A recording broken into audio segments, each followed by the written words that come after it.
आज 33 हिंदी अध्याय 321 अध्याय 320 डोंगहुआंग बेल। पर्याप्त नहीं, लौ अभी भी बहुत कमजोर है। तापमान गेंग मेटल को पिघलाने के मानक तक नहीं पहुंच सकता है। झोंग लिन ने गेंग धातु को देखा जो गोली भट्टी में गर्म होकर लाल हो गई थी, लेकिन अभी भी पिघलने का कोई निशान नहीं दिखा रही थी। एक विचार के साथ उसने पंचतत्व मिश्रित सार कौशल का संचार शुरू कर दिया। एक पल में झोंग लिन के हाथ की हथेली में एक लाल लौ प्रज्वलित हो गई। ये लाल ज्वाला आत्मा अग्नि थी, जो मूल रूप से लाल ज्वाला तकनीक में निहित एक गुप्त तकनीक थी, जिसे झोंग लिन ने बाद में पंचतत्व मिश्रित सार कौशल में एकीकृत कर दिया। आध्यात्मिक उत्पत्ति के प्रसार के साथ इसे आसानी से बुलाया जा सकता था। लाल ज्वाला आत्मा अग्नि के जुड़ने से ज्वाला का तापमान एक बार फिर बढ़ने लगा और अंततः गेंग धातु लौह सिल्लियों के पिघलने के संकेत मिलने लगे। ये देखकर झोंग लिन प्रसन्न हुआ और उसने पंचतत्व मिश्रित सार कौशल का पुनर्तः प्रयोग किया। उसके दानतेन में आध्यात्मिक उद्गम उमड़ पड़ा और स्वर्ग और पृथ्वी सार क्यूई उसके चारों ओर घूमने लगा। धमाका! झोंग लिन के धक्के से भीषण लपटें अभूतपूर्व गर्मी के साथ भड़क उठीं, जिससे आसपास की चट्टानें भी पिघलने लगीं। 5 तत्वों का घूर्णन, लाल ज्वाला से झुलसता स्वर्ग, मेरे लिए पिघल जाओ। झोंग लिन ने अपने संग्रहण कंगन से मुट्ठी भर अमृत निकाला और निगल लिया। अमृत उसके मुंह में जाते ही पिघल गए और उनकी शक्तिशाली औषधीय शक्ति उसके आध्यात्मिक स्रोत में विलीन हो गई, जिससे उसके कुछ कम हो चुके डेंटियन की तुरंत पूर्ति हो गई। झोंग लिन की अथक ज्वाला के तहत गेंग मेटल आयरन इनेगॉट्स अंततः पिघल गए और पिघले हुए लोहे में बदल गए। अंततः पिघल गया, अब आकार देने का समय आ गया है। झोंग लिन ने कभी भी पौराणिक डोंगहुआंग बेल को नहीं देखा था, बेशक ये किंवदंतियों में भी मौजूद नहीं हो सकता है। इसलिए डोंगहुआंग बेल का निर्माण पूरी तरह से झोंग लिन की कल्पना पर निर्भर था और स्वाभाविक रूप से उन्होंने इसे यथासंभव सुंदर बनाया। जैसा कि वे कहते हैं, ताकत एक संस्करण की बात है, लेकिन सुंदर होना जीवन भर की बात है। 3 दिन बाद झोंग लिन ने अपने सामने बास्केटबॉल के आकार की कांस्य रंग की प्राचीन घंटी को देखा। उसके चेहरे पर एक स्थायी मुस्कान थी। ये प्राचीन घंटा पूरी तरह से गहरे कांसे का बना था, बास्केटबॉल के आकार का, और इसका वजन दसियों हजार पाउंड था। इस पर जटिल और सुंदर नक्काशी की गई थी, दिव्य पशु, बादलों के पैटर्न, गड़गड़ाहट के पैटर्न जो पवित्रता और भव्यता का एहसास दिलाते थे। हा, हो गया, डोंगहुआंग बेल पूरी हो गई। झोंग लिन ने अपना सिर पीछे किया और हंसने लगा, उसका उत्साह उमड़ पड़ा। प्राप्त करें। एक आदेश के साथ डोंगहुआंग बेल प्रकाश की एक धारा में सिकुड़ गई और झोंग लिन के माथे में विलीन हो गई और आत्मा महल के भीतर प्रकट हुई। आत्मा महल में डोंगहुआंग घंटी दिव्य आत्मा के ऊपर तैर रही थी और जैसे ही वह प्रकट हुई, आत्मिक शक्ति के तार लगातार उसके साथ गुथे और प्रवाहित होते रहे। इस आत्मिक शक्ति के प्रभाव में डोंगहुआंग घंटी एक हल्की गड़गड़ाहट उत्पन्न कर रही थी, जो पूरे आत्मा महल में कंपन पैदा कर रही थी। मुझे उम्मीद नहीं थी कि जीवन बाधित हथियार का दिव्य आत्मा पर शुद्धिकरण प्रभाव होगा, यह अप्रत्याशित था। झोंग लिन को यह जानकर सुखद आश्चर्य हुआ कि डोंगहुआंग घंटी की गड़गड़ाहट ने उसकी दिव्य आत्मा को और भी अधिक एकजुट कर दिया। ऐसा लग रहा था मानो जीवन बंधित अस्त्र और दिव्य आत्मा का परस्पर प्रोत्साहन प्रभाव हो। इस समय डोंगहुआंग बेल सिर्फ एक धातु का टुकड़ा है। इसकी एकमात्र क्षमता लोगों को कुचलना हो सकती है, क्योंकि इसका वजन काफी है। विभिन्न असाधारण शक्तियां प्राप्त करने के लिए इसे अभी भी निरंतर पोषण की आवश्यकता है। हालांकि एक दिन ये डोंगहुआंग बेल मेरे साथ आकाश में गूंजेगी। झोंग लिन की आंखों में गर्व की चमक थी। उसे पूरा विश्वास था कि वह किसी भी तथाकथित प्रतिभा से कमतर नहीं है। अगर वह कदम दर कदम आगे बढ़ता रहा, लगातार विकास करता रहा, तो अंततः शिखर पर पहुंच ही जाएगा। जीवन बाधित हथियार पूरा हो गया था और झोंग लिन को आखिरकार अपने दिल को सुकून मिला। थकान की एक लहर उस पर छा गई। इन दिनों खनन, लोहा गढ़ने और अंततः कलाकृतियों के शोधन के साथ, यहां तक कि अमृत की मदद से भी, वह पूरी तरह से थक चुका था, किसी लड़ाई के बाद की तुलना में अधिक। ये सोचते हुए वह बिना किसी शिष्टाचार के जमीन पर लेट गया, अपनी आंखें थोड़ी बंद कर ली और जल्द ही खर्राटों की आवाज सुनाई देने लगी। वह पूरे 3 दिन और 3 रात सोता रहा। जब उसने फिर आंखें खोली तो वह आलस से अपने शरीर को ताजगी से तान रहा था और दुनिया साफ और चमकदार लग रही थी। आत्मा महल में दिव्य आत्मा को पालथी मारकर बैठे हुए और डोंगहुआंग बेल को अपने सिर के ऊपर मंडराते हुए देखकर झोंग लिन के चेहरे पर मुस्कान आ गई। वापस जाने का समय हो गया है। बिना किसी देरी के उन्होंने खजाने से कुछ सामान पैक किया और गोल्डन टर्टल द्वीप के लिए वापस उड़ान भरी। गोल्डन टर्टल द्वीप पर जीवंत दृश्य समाप्त हो चुका था तथा उसकी जगह मंडप, मीनारें और भव्य महल फैल चुके थे जो अब द्वीप की पहले वाली बंजर छवि के समान नहीं थे। इस दृश्य को देखकर झोंगलिन का दिल भी खुशी से भर गया और वह आह भरने से खुद को रोक नहीं सका। वास्तव में मार्शल कलाकार प्राथमिक उत्पादन शक्ति हैं। जुआनगुई महाद्वीप पर इन महलों के निर्माण में संभवतः सैकड़ों हजारों लोगों के दशकों के श्रम लगे होंगे, लेकिन इन मार्शल कलाकारों की मदद से इसे स्थापित करने में सिर्फ 1 महीने से थोड़ा अधिक समय लगा। वास्तव में आश्चर्यजनक। जब वह विचार कर रहा था, झोंगलिन पहले ही गोल्डन टर्टल द्वीप पर केंद्रीय महल के सामने उतर चुका था और कई नौकर एक साथ आगे आए, जमीन पर घुटने टेक दिए। बुजुर्ग को नमस्कार, बुजुर्ग स्वस्थ रहें। दूर से एक व्यक्ति आया। आश्चर्य की बात यह थी कि वह संप्रदाय मास्टर यू जिंगलेई था, जो तुरंत झोंगलिन के पास आ गया। झोंगलिन, तुम अंततः लौट आए। संप्रदाय गुरु, ये कौन है? यू जिंगलेई ने घुटनों के बल बैठे लोगों की ओर इशारा करते हुए कहा, ये कुछ सेवक हैं जिन्हें मैंने द्वीप पर कुछ विविध मामलों को संभालने के लिए बाहर से भर्ती किया है। आखिरकार हमने अभी तक शिष्यों की भर्ती शुरू नहीं की है, इसलिए हमें कुछ सांसारिक कार्यों को संभालने के लिए कुछ लोगों की आवश्यकता है। झोंगलिन ने समझ में सिर हिलाया और एक विचार मन में आया। संप्रदाय गुरु लोकसिंह द्वीप समूह पर प्रमुख संप्रदायों के शिष्य मुख्यतः आंतरिक संप्रदाय और बाहरी संप्रदाय में विभाजित हैं। शिष्यों की भर्ती करते समय संप्रदाय गुरु कुछ को सेवक शिष्य के रूप में भी नियुक्त कर सकते हैं।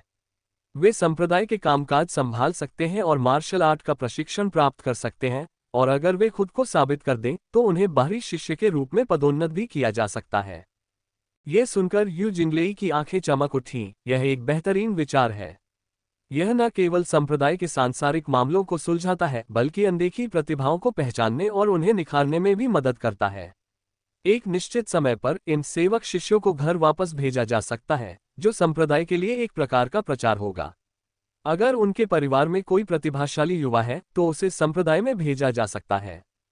झोंगलिन यू जिंगलेई को गहराई से देखने से खुद को रोक नहीं सका और उसकी प्रशंसा करने लगा कि वह वास्तव में एक संप्रदाय गुरु बनने के लिए ही बना था। सेवक शिष्यों की अवधारणा झोंगलिन को अपने पिछले जीवन में पढ़े गए उपन्यासों से प्रेरणा के रूप में मिली थी, लेकिन उसने यह उम्मीद नहीं की थी कि यू जिंगलेई इस विचार को इतनी आसानी से समझ और विस्तारित कर सकेगा। उद्धरण चिन्ह ...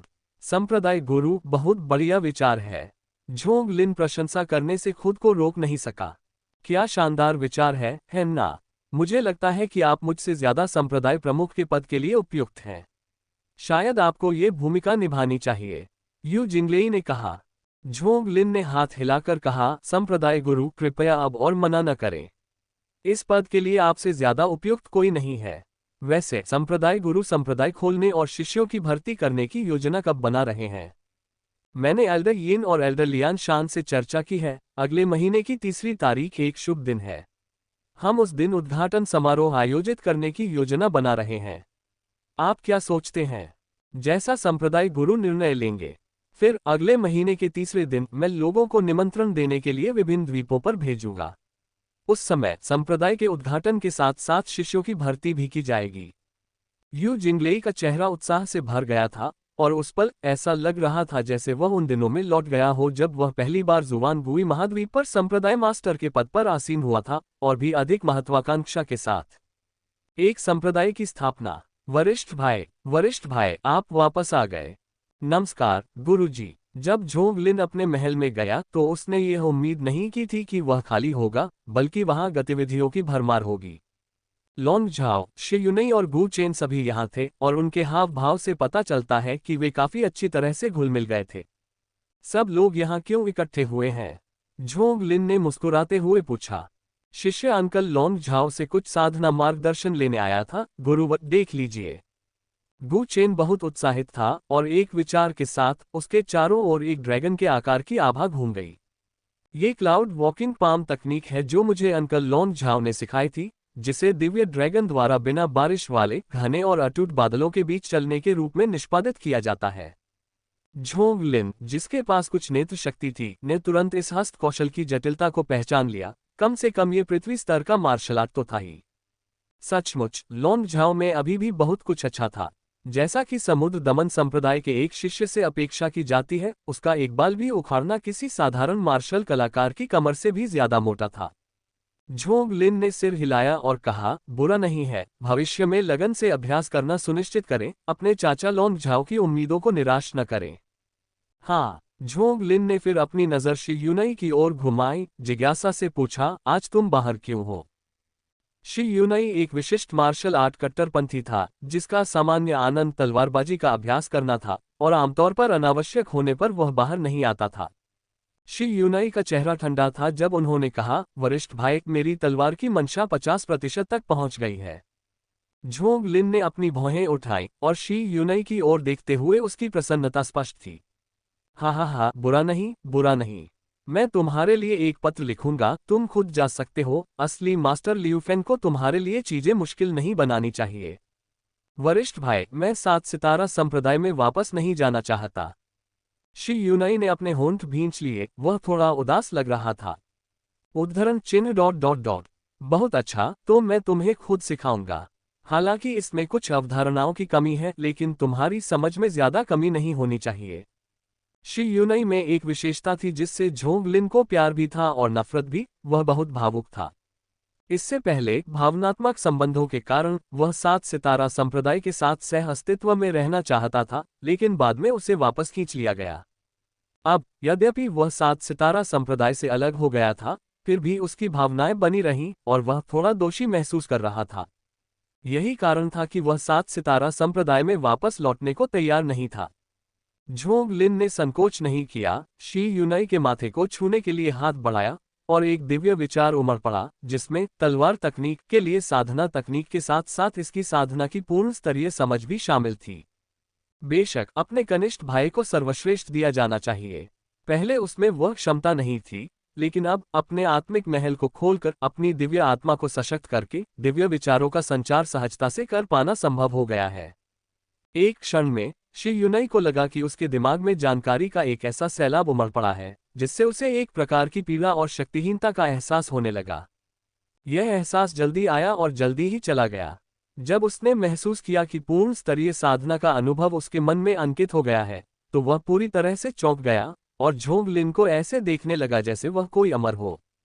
मेरे और मेरे वरिष्ठ भाई के बीच का अंतर इतना ज्यादा है कि मेरी असाधारण समझ की कल्पना भी फीकी पड़ जाती है। वरिष्ठ भाई ने कुछ ही महीनों में स्वर्गीय स्तर की तलवारबाजी में पूरी तरह महारत हासिल कर ली है। सचमुच एक दिव्य व्यक्ति। धन्यवाद वरिष्ठ भाई। हम भाई हैं, धन्यवाद की कोई जरूरत नहीं है, तुम जाओ। झोंग लिन ने मुस्कुराते हुए कहा। शी यूनई और गू चेन को विदा करने के बाद केवल लॉन्ग झाओ ही महल में रह गया। मास्टर ने एक बार मुझसे कहा था, ड्रैगन सांपों के साथ नहीं रहते, और यह भी कहा था, जिनके पास महान भाग्य है वे प्रभावशाली प्रतिभाओं से घिरे होंगे। वरिष्ठ भाई वास्तव में असाधारण है। अन्यथा शी यूनई और गू चेन जैसी असाधारण प्रतिभाएं लुओक्सिंग द्वीप जैसी छोटी जगह से कैसे उभर सकती थी। शी यूनई हालांकि अभी उम्र में ही है, तलवार की मंशा का 50% समझ चुका है। हालांकि साधना में वह थोड़ा कमजोर है, लेकिन ये पूरी तरह से संसाधनों की कमी के कारण है। ऐसा व्यक्ति पूर्व सागर दमन संप्रदाय में भी एक सच्चा शिष्य बीज होगा। गू चेन का तो जिक्र ही न करें, जिनका हृदय एक बच्चे जैसा शुद्ध है, योग्यता असाधारण है तथा दृढ़ संकल्प लोहे जैसा दृढ़ है। इन दोनों के साथ वरिष्ठ भाई के महान भाग्य के साथ तलवार कड़ाही संप्रदाय शायद ही उड़ान भरने से बच सकता है। लॉन्ग झाओ ने स्पष्ट ईर्ष्या के साथ देखा और कामना की कि वे सभी समुद्र दमन संप्रदाय में शामिल होकर इसके पुनर्निर्माण में मदद करें। झोंग लिन ने लॉन्ग झाओ को एक अजीब नजर से देखा, क्योंकि वास्तव में लॉन्ग झाओ की आंखों की शक्ति खराब नहीं थी, बस आधी ही सही थी। एक व्यक्ति बहुत भाग्यशाली है, लेकिन वह गू चेन है जो भाग्य का बच्चा भी हो सकता है। शी यूनई में वास्तव में अद्भुत समझ और उत्कृष्ट योग्यता है, लेकिन वह पौराणिक पाप रक्त का वंशज हो सकता है। सौभाग्य से समुद्र दमनकारी संप्रदाय पहले ही नष्ट हो चुका है, अन्यथा यदि ये दोनों मिल जाते तो इसका नाश होना निश्चित था, भले ही अन्यथा ऐसा न होता। एक व्यक्ति तो चलता फिरता संकट है जो जहां भी जाता है आपदा लेकर आता है। दूसरा संपूर्ण किंगयुआन विश्व द्वारा लक्षित है, जो व्यावहारिक रूप से विश्व का शत्रु है। फिलहाल वे पानी में डूबे हुए छिपे हुए ड्रैगन की तरह हैं, और लोकसिंह द्वीप तो बस एक नया गांव है। हालांकि झोंग लिन का मानना है कि ये दोनों भविष्य में निस्संदेह बड़ी उथल पुथल मचाएंगे। जहां तक झोंग लिन का सवाल है, वह कोई बहुत भाग्यशाली व्यक्ति नहीं है, वह सिर्फ एक धोखेबाज है।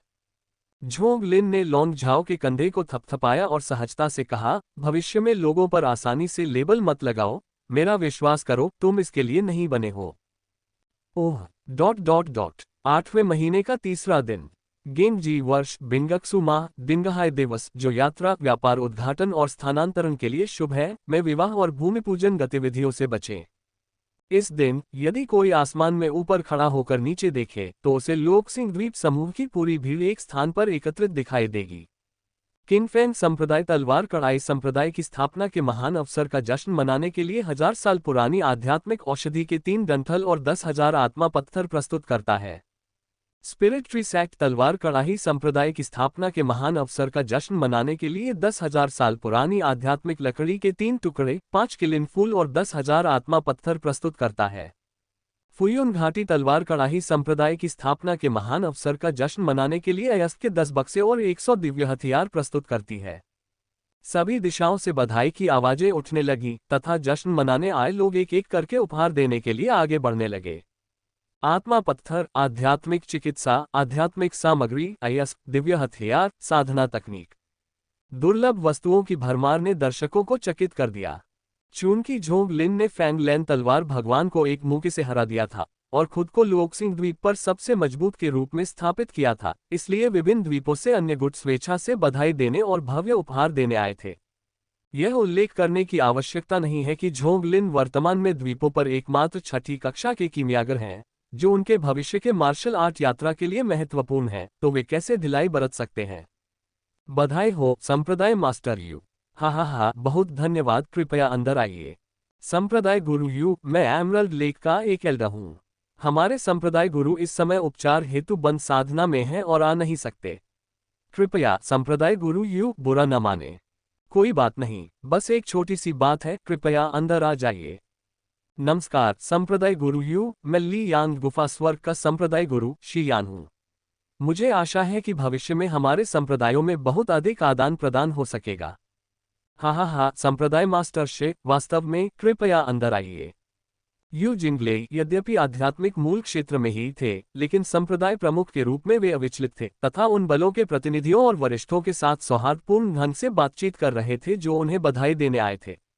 वह जानता था कि उसका सबसे बड़ा विश्वास झोंग लिन से आता है, क्योंकि जब तक झोंग लिन मौजूद था, भले ही तलवार कढ़ाई संप्रदाय के पास मुट्ठी भर सदस्य थे, ये लोकसिंह द्वीप पर सबसे मजबूत संप्रदाय बना रहा।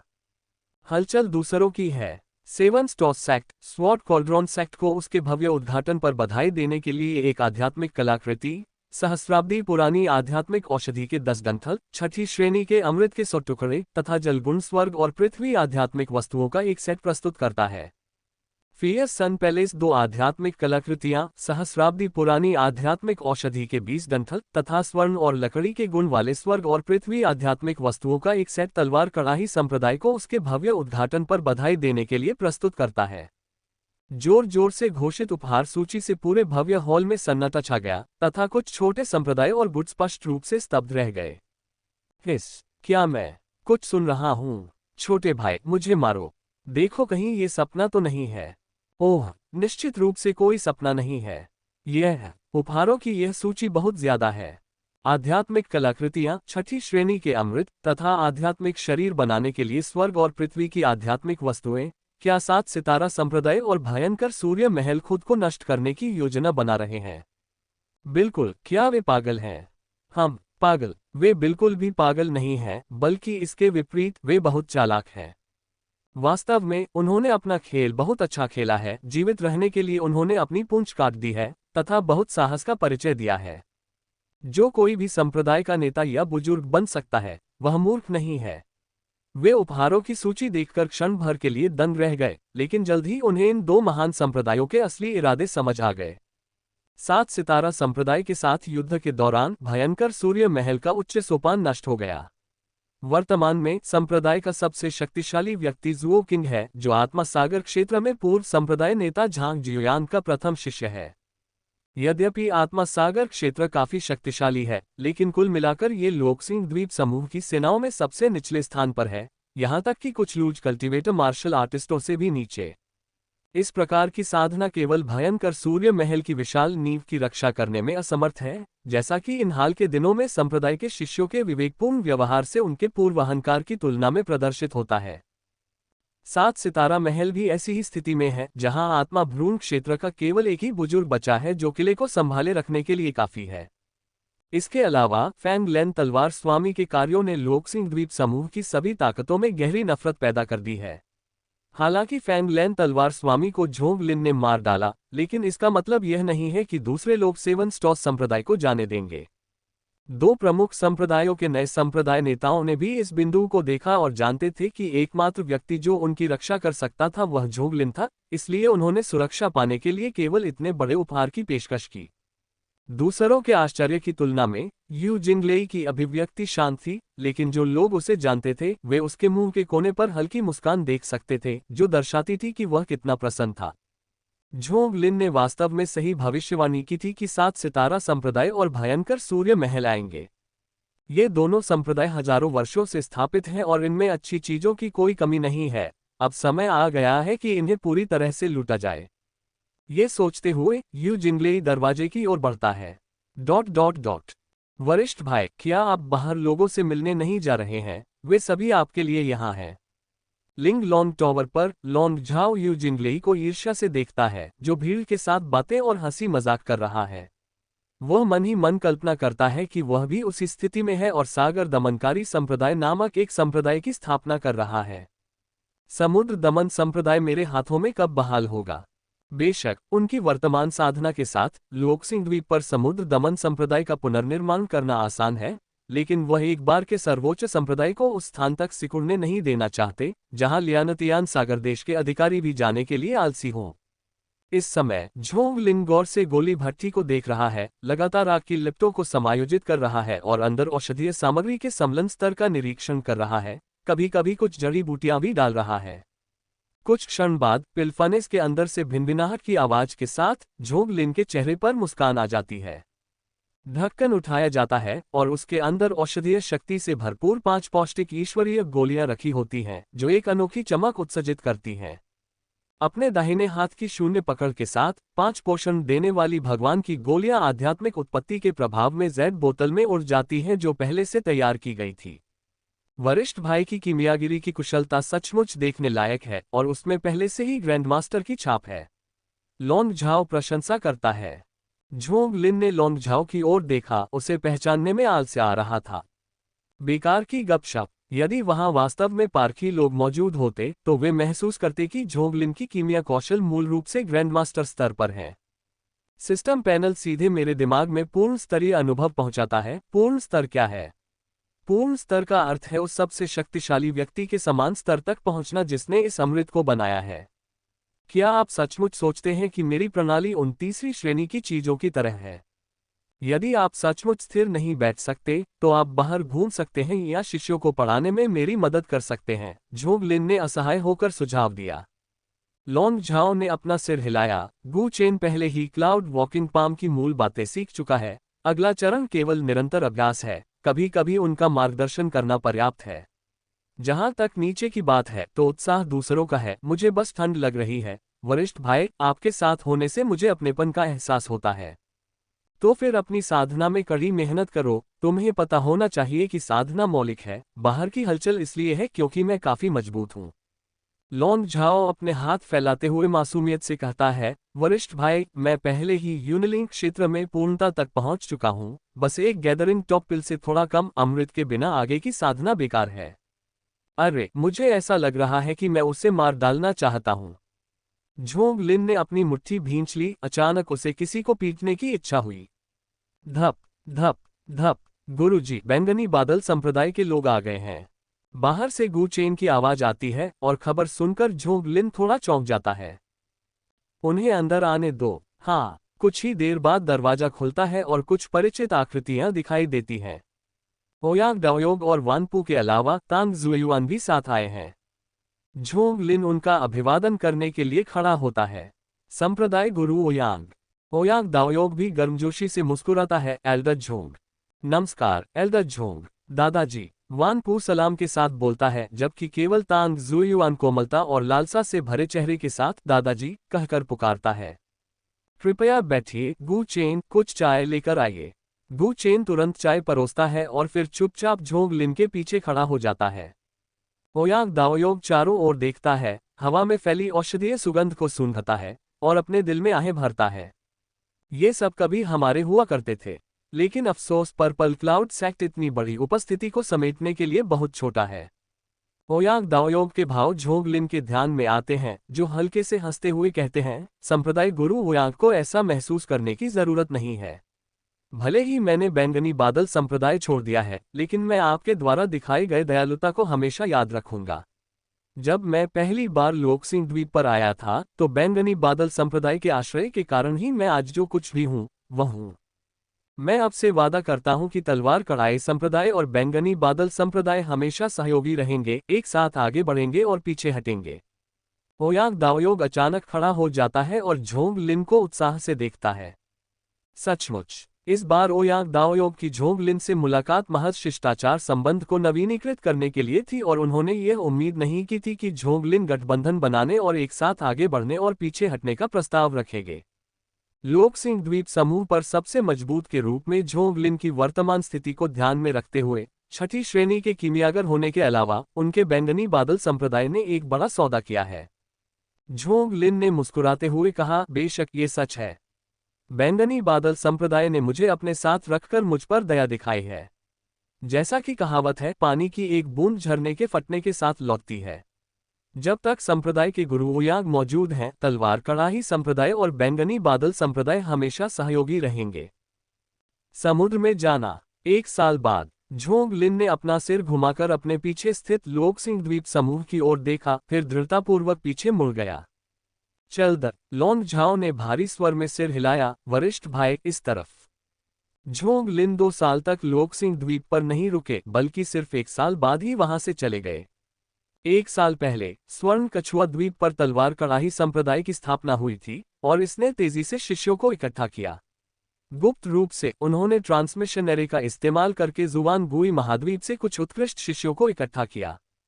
लोकसिंह द्वीप समूह पर सबसे मजबूत माने जाने वाले झोंग लिन की प्रतिष्ठा के साथ पिछले 1 साल में तलवार का गोला संप्रदाय तेजी से विकसित हुआ। अगला कदम एक मजबूत नींव बनाने पर ध्यान केंद्रित करना था। वर्ष के दौरान प्रशिक्षण के अलावा झोंग लिन ने अपना समय कीमिया पर बिताया, आंशिक रूप से अपने प्रस्थान की तैयारी के लिए और आंशिक रूप से तलवार कढ़ाई संप्रदाय के संसाधनों को बढ़ाने के लिए। अब जाने का समय हो गया था।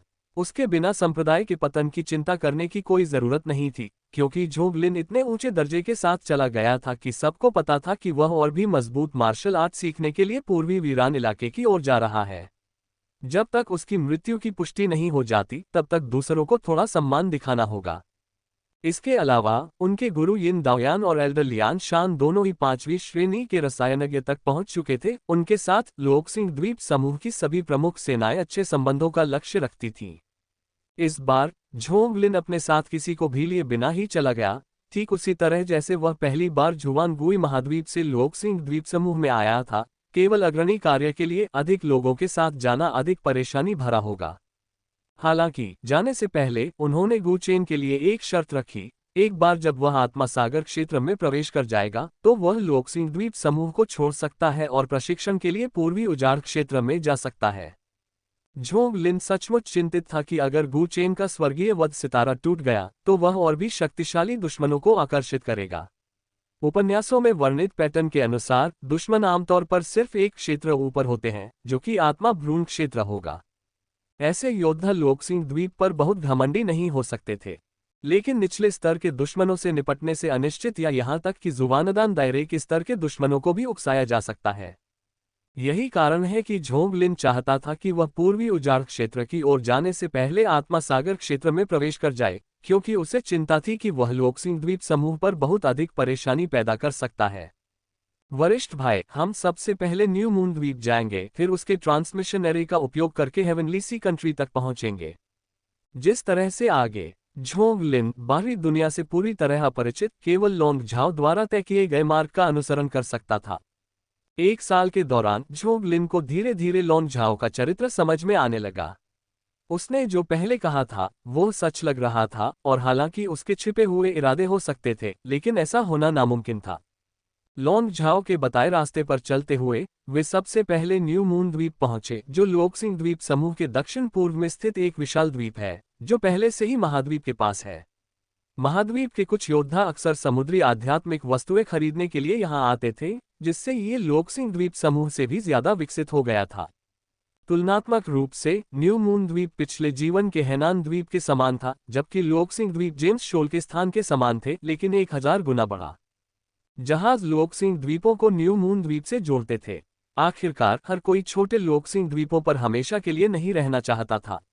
जहां मांग थी वहां व्यापार था, और यात्रा से न्यू मून द्वीप से कुछ सामान ले जाना संभव हो जाता था, जिससे 1000 गुना मुनाफा होता था। हालांकि समुद्री यात्राएं बेहद खतरनाक थीं। विशाल खुला समुद्र, हर जगह उग्र लहरें और खूंखार समुद्री जानवर, कभी कभी यात्रा अपने गंतव्य तक भी नहीं पहुंच पाती, यात्री आधे रास्ते में ही निगल लिए जाते हैं। दोनों उड़ते हुए शीघ्र ही पाम द्वीप के ऊपर पहुंच गए, जहां समुद्री जहाज खड़े थे। वे पूरे द्वीप पर नजर रखते थे। स्वच्छ नीला पानी, चांदी सफेद समुद्र तट तथा बहुरंगी मूंगे मिलकर एक मनोरम दृश्य बनाते हैं। इस द्वीप पर पर्वत श्रृंखलाएं, हरी भरी हरियाली और घने पत्ते थे, जो किसी पेंटिंग की तरह सुंदर थे। लेकिन दोनों का मन दृश्यों का आनंद लेने का नहीं था, और वे सीधे पाम द्वीप के पूर्वी बंदरगाह की ओर उड़ चले। उनका लक्ष्य स्पष्ट और सटीक था। बंदरगाह पर जहाज बहुत अधिक दिखाई दे रहे थे। अपनी नजरें इधर उधर घुमाते हुए झोंग लिन ने कई बड़े जहाजों को देखा, जिनमें से एक विशाल जहाज विशेष रूप से खड़ा था। क्योंकि यह बहुत बड़ा था, अन्य बड़े जहाजों की तुलना में यह विशालकाय जहाज 10 गुना बड़ा था, जो 4 संरक्षक बेड़े से घिरा हुआ था। इस समय बंदरगाह पर लोगों की भीड़ उमड़ रही थी, जो विशालकाय जहाज या अन्य बड़े जहाजों पर चढ़ने के लिए धक्का मुक्की कर रहे थे। झोंग लिन ने देखा कि विमान में चढ़ने वाले लोग अलग अलग क्षमता वाले थे, मजबूत और कमजोर दोनों। मजबूत लोग झोंग लिन और अन्य लोगों की तरह थे, जो आत्मा भ्रूण क्षेत्र या यूनिलिंग क्षेत्र में थे, जबकि कमजोर लोग तो सिर्फ प्रसवोत्तर क्षेत्र में थे। कमजोर होने के बावजूद भी वे विमान में चढ़ने के लिए संघर्ष कर रहे थे। झोंग लिन ने आश्चर्य से पूछा, क्या हो रहा है? जो लोग इनने तक नहीं पहुंचे हैं, वे भी इस होड़ में शामिल हो रहे हैं। क्या आपने नहीं कहा था कि एक टिकट की कीमत 10,000 स्पिरिट स्टोन्स है? वे इसे कैसे वहन कर सकते हैं? लॉन्ग झाओ ने बताया, लोकसिंग द्वीप समूह बहुत दूर है, संसाधन कम है। कुछ स्वतंत्र साधक कुछ अवसरों के लिए अपनी किस्मत आजमाने के लिए बाहर निकलना चाहते हैं। व्यापारी कंपनियां इसका फायदा उठाकर इन लोगों को जहाज पर विविध कामगारों के रूप में इकट्ठा करती हैं और जहाज के कुछ कामों का जिम्मा संभालती हैं। झोंग लिन समझ गया। व्यापारी कंपनियां जहाज पर सफाई और रखरखाव जैसे कामों को संभालने के लिए कुछ स्वतंत्र कृषकों की भर्ती करना चाहती थीं, और ये कृषक न्यू मून द्वीप जाने के लिए जहाज पर मुफ्त में सवार हो सकते थे। यह एक जीत वाली स्थिति है। जहां तक समुद्री यात्रा में जीवित बचे रहने की बात है, तो यह भाग्य पर निर्भर करेगा। स्वीकृति में सिर हिलाते हुए दोनों सीधे विशाल जहाज की ओर उड़ चले। पास आकर झोंग लिन ने विशाल जहाज के अंदरूनी हिस्से का निरीक्षण करने के लिए अपनी दिव्य आत्मा इंद्रियों को मुक्त किया। उसने कुछ ऐसा देखा जिससे उसके चेहरे पर आश्चर्य का भाव प्रकट हुआ। वाह, इस विशालकाय जहाज के अंदर इतनी जटिल मशीनरी, यहां तक कि इसमें एक पावर इंजन भी है। ये काली तकनीक, क्या यह अभी भी एक प्राचीन दुनिया है? झोंग लिन ने जहाज के कई हिस्सों की स्टील संरचना को देखा। वह ये समझने में असमर्थ था कि यह प्राचीन सामंती समाज इतनी उच्च तकनीक वाली वस्तुओं का उत्पादन कैसे कर सकता है। वास्तव में शुरुआती गांव से बाहर कदम रखते ही इस दुनिया के बारे में मेरी समझ बहुत संकीर्ण हो गई है। दोनों नीचे उतरे और प्रवेश द्वार से चढ़ने लगे। बड़े भाई, इस जहाज में 5 मंजिलें हैं। सबसे निचली मंजिल नाविकों और अन्य मजदूरों के लिए है, दूसरी मंजिल गोदाम है, और अगली 3 मंजिलें हम जैसे लोगों के रहने के लिए हैं। हम चौथी मंजिल पर हैं, जहां हम प्रशिक्षण ले सकते हैं और आराम कर सकते हैं, और अगर कोई आपात स्थिति आती है तो हमें लड़ना होगा और मंजिल के बीच के रास्तों से सीधे देख तक पहुंच सकते हैं, लॉन्ग झाओ ने समझाया। झोंग लिन ने समझ में सिर हिलाया, युद्ध के पहलू को भी समझ रहा था। आखिरकार यह कोई मनोरंजन यात्रा तो थी नहीं, और अगर समुद्री जानवरों का हमला हुआ तो उन्हें जहाज की रक्षा करनी ही होगी, वरना उन्हें समुद्र में ही अपनी मौत का इंतजार करना होगा। बातचीत करते हुए दोनों एक खुले केबिन के दरवाजे पर पहुंचे, जिसकी सुरक्षा योद्धा कर रहे थे, तथा दरवाजे के पीछे ऊपर की ओर जाने के लिए एक सीढ़ी थी। लॉन्ग झाओ ने अपने स्टोरेज ब्रेसलेट से पहले से खरीदे गए टिकट निकाले और उन्हें निरीक्षण के लिए गार्ड को सौंप दिया। एक टिकट की कीमत 10,000 स्पिरिट स्टोन थी, जो बहुत अधिक थी। जुवानदान के ऊपर का क्षेत्र। वे दोनों सीढ़ी पर चढ़े और चौथी मंजिल पर पहुंच गए। चारों ओर देखने पर पूरी चौथी परत पंक्तियों और स्तंभों में व्यवस्थित बक्सों के एक घने संग्रह जैसी दिख रही थी। वरिष्ठ भाई, क्या ये तंग नहीं लग रहा है? जब मैं पहली बार जहाज पर चढ़ा था तो मुझे लगा था कि ये ताबूत है, लॉन्ग झाओ ने मजाक किया। यदि आप रास्ते में मर जाते हैं तो वे वास्तव में ताबूतों से अलग नहीं हैं। झोंग लिन ने संकोच नहीं किया, बल्कि लॉन्ग झाओ के दृष्टिकोण से सहमति व्यक्त की। चौथी परत तक पहुंचने के बाद मार्ग 4 दिशाओं में विभाजित हो गया, जिन्हें ए, बी, सी और डी से चिन्हित किया गया। यद्यपि पूरी परत सील कर दी गई थी, फिर भी मार्ग पर अच्छी रोशनी थी, यहां तक कि बाहर से भी अधिक रोशनी थी। झोंग लिन ने ऊपर और चारों ओर देखा तो गलियारे की छत से लटकी एक प्रकार की लाइटिंग देखी, जो चमकदार मोतियों जैसी लग रही थी। वे गुच्छों में जड़े हुए थे और एक नज़र में उनका ऊपरी हिस्सा किसी शानदार तारों वाले आकाश जैसा लग रहा था। यद्यपि झुआनगुई महाद्वीप पर चमकदार मोती मूल्यवान हो सकते हैं, लेकिन वे लोकसिंग द्वीप समूह में रेत की तरह आम थे तथा उनमें से बहुत सारे समुद्र की तलहटी में पाए जाते थे। आइए वरिष्ठ भाई, आप नंबर B15 हैं और मैं B16 हूँ। प्रत्येक कमरा आत्मनिर्भर है, जिसमें भोजन, स्नान और शौचालय की सुविधाओं सहित निवासी की सभी बुनियादी जरूरतें पूरी होती हैं। लॉन्ग झाओ ने अपने हाथ में चाबी हिलाई, जिस पर B16 उत्कीर्ण था। झोंग लिन के हाथ में चाबी पर B15 अंकित था। उन्होंने अपने कमरे ढूंढे, दरवाजे खोले और अंदर चले गए। निश्चित रूप से यह एक विशाल सूट था जिसमें पर्याप्त जगह थी, तथा इसमें वह सब कुछ था जिसकी किसी को आवश्यकता हो सकती थी। झोंग लिन ने मन ही मन सिर हिलाया, ये सोचते हुए कि जहाज का टिकट, जिसकी कीमत 10,000 स्पिरिट स्टोन्स है, काफी वाजिब है। लॉन्ग झाओ ने बताया था कि निचले डेक पर, जहां विविध कर्मचारी रहते थे, कमरे भी नहीं थे, बस झूले थे, जहां सैकड़ों हजारों लोग खाते पीते और शौच करते थे। सचमुच एक कठोर वातावरण था। अपने कपड़ों से धूल झाड़ने के बाद झोंग लिन बिस्तर पर पालथी मारकर बैठ गया, एक पौष्टिक ईश्वर की गोली निकाली, उसे निगल लिया और साधना शुरू कर दी। पिछले 1 साल से झोंग लिन अपनी साधना में कभी आलस्य नहीं करता था। पोषण देने वाली ईश्वरीय गोलियां प्रचुर मात्रा में उपलब्ध थीं और उसकी साधना में तेजी से वृद्धि हुई थी। अब वह यूनिलिंग क्षेत्र की मध्य स्तरीय पूर्णता के लगभग पहुंच गया था। उसकी दिव्य आत्मा पहले से ही 6 इंच और 8/10वें हिस्से की थी, और अधिक प्रयास से ये 7 इंच तक पहुंच जानी चाहिए। लॉन्ग झाओ के अनुसार पवित्र भूमि के शिष्यों के पास यूनिलिंग क्षेत्र में साधना विधियां हैं। वे विजुअलाइजेशन मानचित्रों के माध्यम से अपनी साधना में तेजी से सुधार कर सकते हैं, खासकर जब उन्हें अमृत के साथ जोड़ा जाए, जिससे उल्लेखनीय प्रगति हो सकती है। इसके अलावा कुछ उन्नत विजुअलाइजेशन मानचित्र दिव्य आत्मा को कुछ विशेष शक्तियां भी प्रदान कर सकते हैं। झोंग लिन को अफसोस हुआ, क्योंकि लॉन्ग झाओ अपने गुरु को छोड़ने से पहले केवल आत्मा सागर क्षेत्र में था और उसने आध्यात्मिक शरीर विकसित नहीं किया था। स्वाभाविक रूप से उसके पास विरासत में मिला दृश्यांकन मानचित्र नहीं था। चेन जिया की स्मृतियों में भी ऐसी चीजें नहीं थीं, इसलिए वह अपनी दिव्य आत्मा को केवल कठिन तरीके से धीरे धीरे ही सुधार सकता था। गति धीमी थी और यह भी कि वह बहुत अधिक गोलियां नहीं ले सकता था। उसे अगली गोली निगलने से पहले औषधीय विषाक्त पदार्थों के खत्म होने तक इंतजार करना पड़ता था। झोंग लिन ने अपने पिछले जीवन की विधियों का उपयोग करके अपना स्वयं का विजुअलाइजेशन मैप बनाने और फिर उसे बढ़ाने के लिए सिस्टम पैनल का उपयोग करने पर विचार किया था। दुर्भाग्यवश उसे कभी भी सही विधि नहीं मिली तथा सिस्टम पैनल पर कोई कौशल विकसित नहीं हुआ, इसलिए वह कौशल अंकों का उपयोग करके कुछ भी नहीं बढ़ा सका।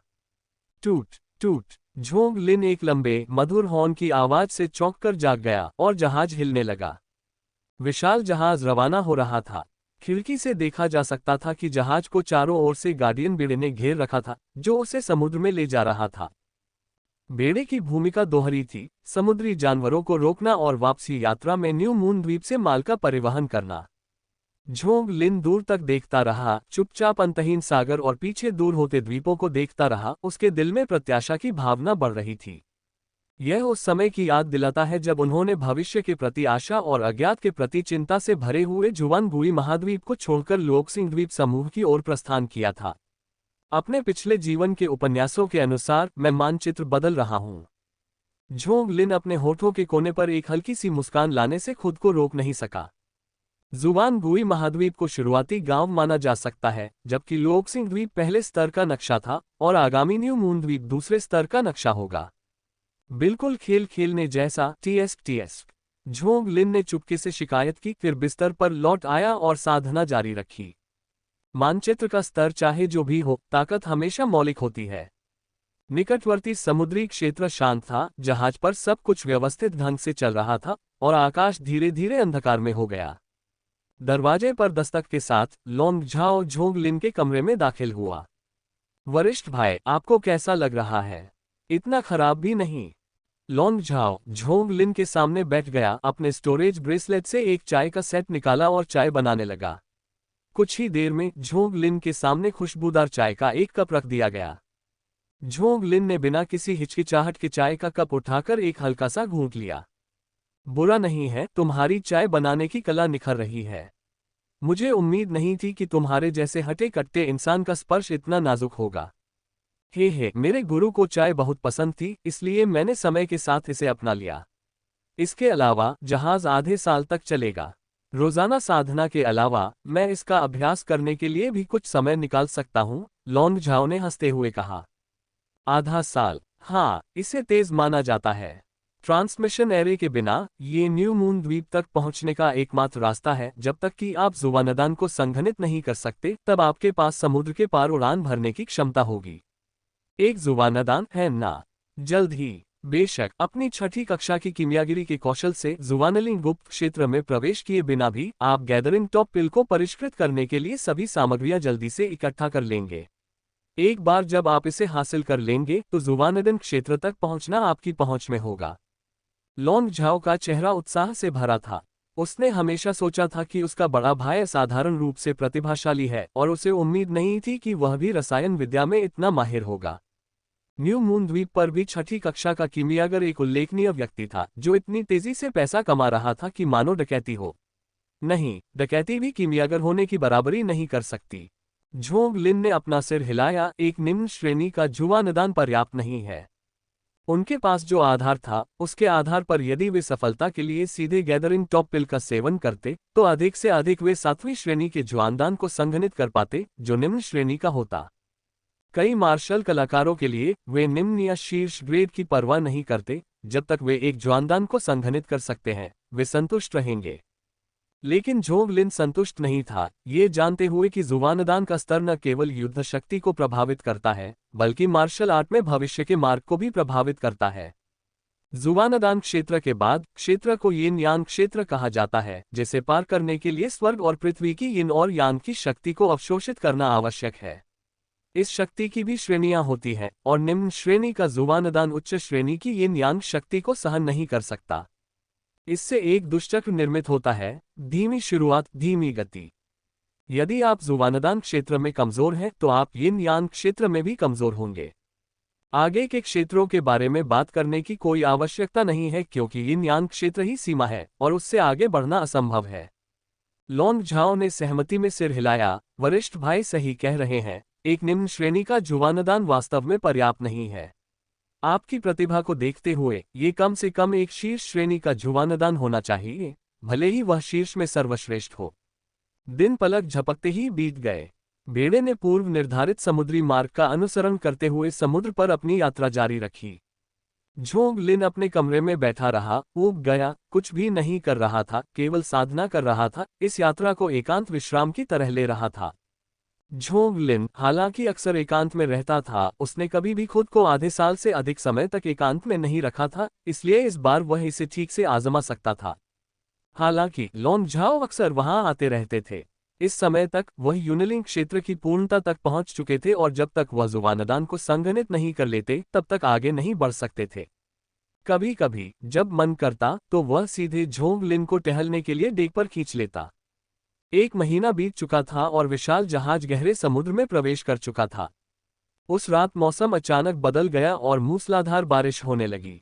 तेज हवा चल रही थी, जिससे भयानक लहरें उठ रही थीं। विशाल जहाज इन लहरों के बीच आगे पीछे डोल रहा था, जिससे ऐसा जोर लग रहा था कि आसमान और जमीन हिल रहे थे। जहाज के हिलने से झोंग लिन का ध्यान और साधना जारी रखने का मन नहीं रहा।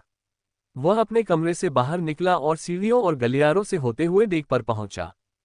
टकरा जाना। आकाश काले बादलों से भर गया, बिजली चमक रही थी और गरज रही थी। बिजली की एक चमक गिरी जिससे पूरा समुद्र चांदी सफेद रंग में प्रकाशित हो गया। लहरें ऊंची उठ रही थीं और डेक पर फड़फड़ाते कैनवास की तरह टकरा रही थीं। विशाल जहाज और रक्षक जहाज अस्थिर रूप से डगमगा रहे थे तथा लगातार टकराती लहरों के साथ आगे बढ़ रहे थे।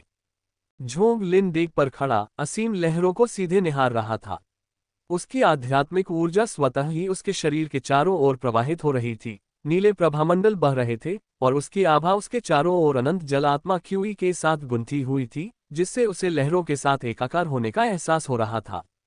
इस समय झोंग लिन के दिमाग में एक नीले ड्रैगन की छवि स्पष्ट रूप से उभरी। नीला ड्रैगन कई दसियों फीट लंबा था, जिसके शरीर पर अलग अलग कवच थे। शरीर के नीचे 4 पंजे थे, सिर पर सींग थे तथा ठोड़ी के नीचे मूंछें उगी हुई थीं, जो बिल्कुल ड्रैगन के आकार वाले प्राणी जैसा दिख रहा था। नीला ड्रैगन स्वर्ग और पृथ्वी के बीच घूमता रहा, लगातार उड़ता रहा और ड्रैगन की गर्जना गूंजती रही।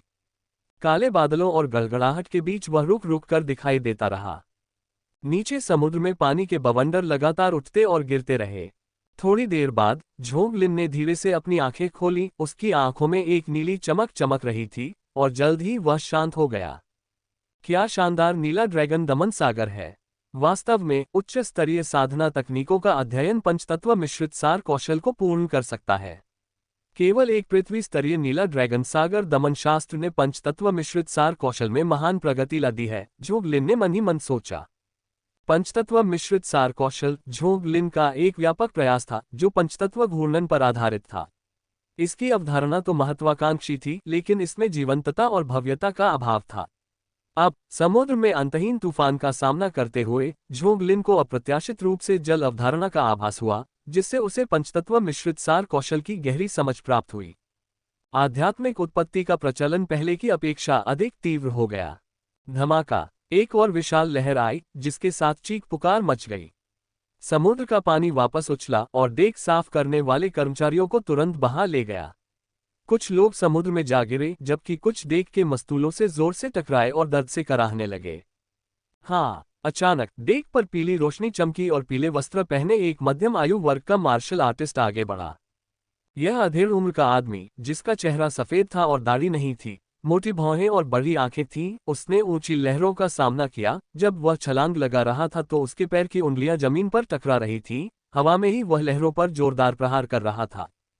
टकराना! एक धीमी सी आवाज के साथ विशाल लहर बूंदों में बिखर गई और जहाज पर बिखर गई। धमाका! एक और लहर आ गई। मध्यम आयु वर्ग के व्यक्ति ने एक बार फिर लहर को चकनाचूर करने के लिए अपने कौशल का उपयोग किया। ऐसा लग रहा था जैसे कोई सेनापति युद्ध में भाग ले रहा हो। जल्द ही बारिश बंद हो गई।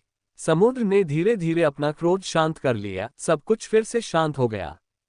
लहरों के हमले के बिना ही डेक पर पानी जल्दी से साफ हो गया।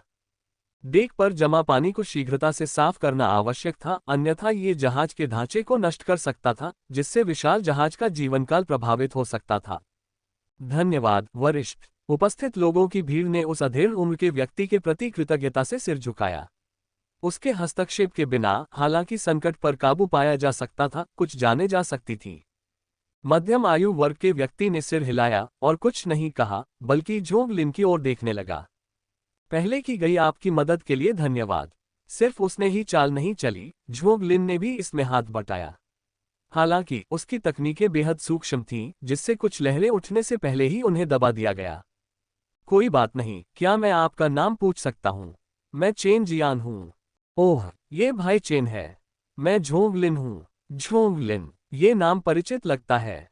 अचानक चेन जियान को कुछ याद आया और उसने झोंग लिन पर एक और सावधानीपूर्वक नजर डाली और आश्चर्य से बोला, तुम गोली मास्टर झोंग हो।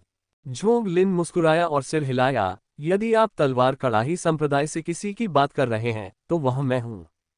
चेन जियान बहुत खुश हुआ और सम्मानपूर्वक अभिवादन किया। कोल्ड स्नो पवेलियन से चेन जियान, पिल मास्टर झोंग को सम्मान देता है। मुझे उम्मीद नहीं थी कि यह आप स्वयं होंगे। ये सच है कि मैं एक विशेषज्ञ के सामने अपने सीमित कौशल का प्रदर्शन कर रहा था। भाई चेन, आपका दिल दयालु है, प्रशंसा के योग्य है। किसी विशेषज्ञ के सामने कौशल दिखाने की बात करने की कोई जरूरत नहीं है। झोंग लिन हंसा। अपनी बात समाप्त करने के बाद वह बिना कुछ कहे मुड़ा और चला गया। उसके पीछे खड़े चेन जियान ने अपना मुंह खोला, मानो वह कुछ कहना चाहता हो, लेकिन अंततः उसने कुछ नहीं कहा। अगले दिन काफी शांत थे, बेड़ा हवा और लहरों के साथ चल रहा था तथा लगातार मौजूदा रास्ते पर आगे बढ़ रहा था। करीब आधा महीना पल भर में बीत गया। झोंग लिन ने अपने कमरे में प्रतिदिन ध्यान और साधना जारी रखी, जिससे वह स्वाभाविक रूप से यूनिलिंग क्षेत्र के अंतिम चरण तक पहुंच गया तथा उसकी दिव्य आत्मा प्रभावशाली 7 इंच तक पहुंच गई। उस रात विशालकाय जहाज अचानक हिंसक रूप से हिल गया। झोंग लिन चौंक कर जाग गया और तुरंत उसकी दिव्य आत्मा की अनुभूति का विस्तार हुआ। जहाज के बाहर बिजली और गरज के साथ काले बादल छाए हुए थे। समुद्र उग्र लग रहा था, जोरदार लहरें उठा रहा था, जोर से उछल रहा था। संघर्ष। अचानक उस विशालकाय जहाज का पीछा कर रहे एक रक्षक जहाज को लहरों ने चीर दिया। जहाज का अगला हिस्सा डूब गया जबकि पिछला हिस्सा ऊपर उठ गया। बड़ी संख्या में मार्शल आर्टिस्ट बचने के लिए समुद्र में कूद पड़े, लेकिन एक लहर ने उन्हें निगल लिया और वे बिना किसी निशान के गायब हो गए। एक और तूफान। झोंग लिन बिल्कुल भी घबराया नहीं था। उसने रास्ते में कई बार ऐसे तूफानों का सामना किया था, हालांकि यह कुछ हद तक महत्वपूर्ण था।